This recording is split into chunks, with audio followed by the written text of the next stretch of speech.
Hey everyone, happy to have you here in my third video.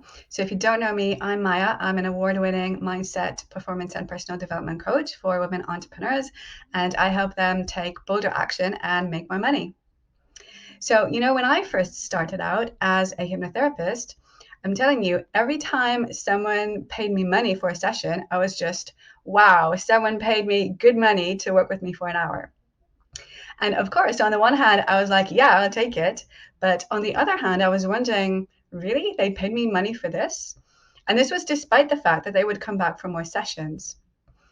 And now, just to be clear, I didn't really doubt my talent or ability to hypnotize people.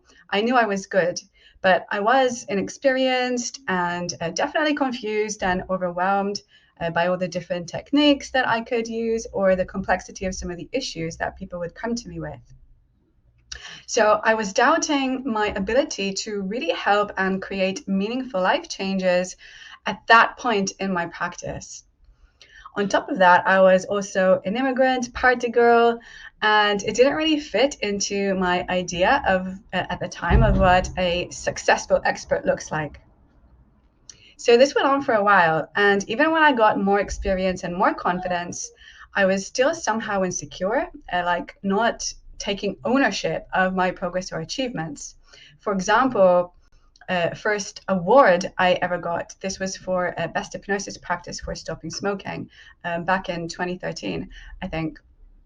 And I was embarrassed to share this win with people I know, almost as if they would know that I'm just pretending to be that award-winning professional. And I also thought, well, probably I just got lucky, or maybe the other hypnotherapists weren't very good, and that's why I won the award. So basically, I wasn't giving myself credit. And this was even though I was actually accomplishing great things. In this case, it was 85% of my clients actually stopped smoking. So this is what we call the imposter syndrome. It's when I feel like I don't deserve to be where I am, regardless of my knowledge, skills, or even achievements.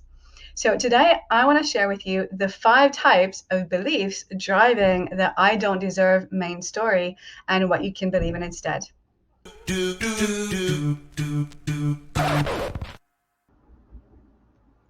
So let's dive in. And by the way, you can experience more than one of these. It's very often a mixture.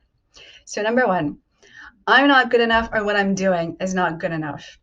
So this comes from having super high standards for ourselves and others.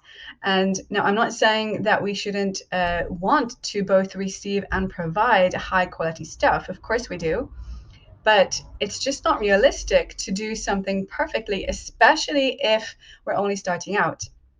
So aiming for excellence can be a powerful driver, but aiming for perfection or comparison with others leads to overthinking, self-criticism, and even anxiety.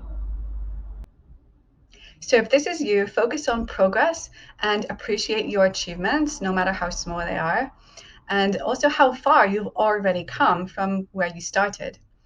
So the trick is really to aim for improvement, but practicing self-acceptance at the same time. Because really, the more comfortable I feel with who I am and where I am right now, the more available energy I've got to direct towards doing better. So believe in yourself that it's good enough for now, and I enjoy the process of constant improvement. Number 2, I should already know everything before I put myself out there. So this was me. These are all the thoughts around I'm not ready or feeling like I need to have all the answers already. And also, does anyone here have the next shiny object syndrome? So that's also about this. It's feeling like we need to read all the books, sign up to all the trainings, watch all the webinars, get all the certificates before we're finally allowed to put ourselves out there and serve. So firstly, remember that knowledge is useless without action. And secondly, no one's ever become an expert without experience and without going through the stage of first not being an expert. So you're exactly where you need to be now in order to be an expert later. Another thing, by the way, is remember that to serve others well, you don't need to know everything, just more than what your clients know. So remember that they don't have any of your skills or knowledge, and that's why they're looking for help. So what's missing is not more information or more training, but the courage to put yourself out there and get started. So believe in yourself that I know I'm capable of incredible things by taking action, learning, and growing. Number 3, I shouldn't have to make such an effort. It should come to me naturally. So you know how we see all these big successes online and they make it look like it's also easy and effortless, right? But the truth is, nobody got there without effort. And you don't see all the hard work behind the scenes. And also, it's not about our level of born with talent. I mean, sure, you want to have some talent, obviously, but we don't need to be a genius. There are people out there making millions, not because they're exceptionally gifted, but because they're consistent and persistent. They're passionate about what they do, they learn, they show up, they practice and develop their skills over time. So believe in yourself that I've got talent and skills and I can improve and excel through practice. Number 4, I need to prove myself by always going way and beyond. So this is if you're always pushing yourself harder, if you're an overachiever or a people pleaser. So you might struggle with setting healthy boundaries around what to say yes or no to, or you might be over delivering to your clients, giving them extra content or extra time or extra discount. And that might not really be aligned with what you really want to do, but it's like you're after some external approval, feeling like you have to prove yourself by giving extra. And like what you're doing just in itself is not enough. So let go of wanting to prove yourself and focus instead on simply achieving the best results for your clients. Believe in yourself that I'm here because I'm good at what I do, I got lots to offer, and that's all I need to focus on.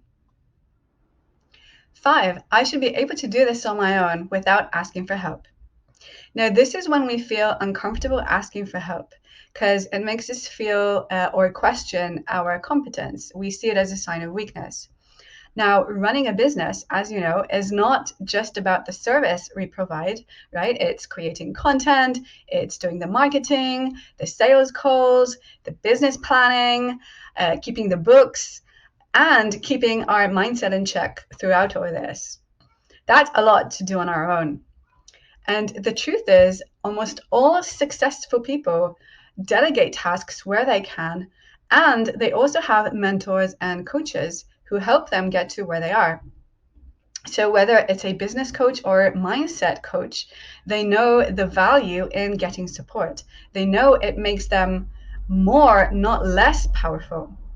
So believe in yourself that getting support is a strength because it'll mean that I excel and get results even faster and easier. So imposter syndrome is all about limiting beliefs. The main offenders being I don't deserve and I need to prove myself. And if you're asking yourself, okay, Maya, but how do I actually get rid of these? Then I'm glad you asked because I'm running a free workshop in March. It's going to be live, interactive, and I'm going to be sharing with you a practical process to get rid of limiting beliefs almost on the spot. It's easy, it's fast, and it works. And no effort required. You just need to show up and it'll be fun. So I'm going to drop the link in the first comment and feel free to sign up. And start complimenting yourself. Remind yourself of your both of your past achievements and your future potential. If there's one thing we're all born to do, it's learning. From day one, that's what our brains do. So know that you deserve to be here, that you deserve to take up space, and claim that space and allow yourself the time to grow into that space. So thank you so much for watching. See you with the next one. Bye.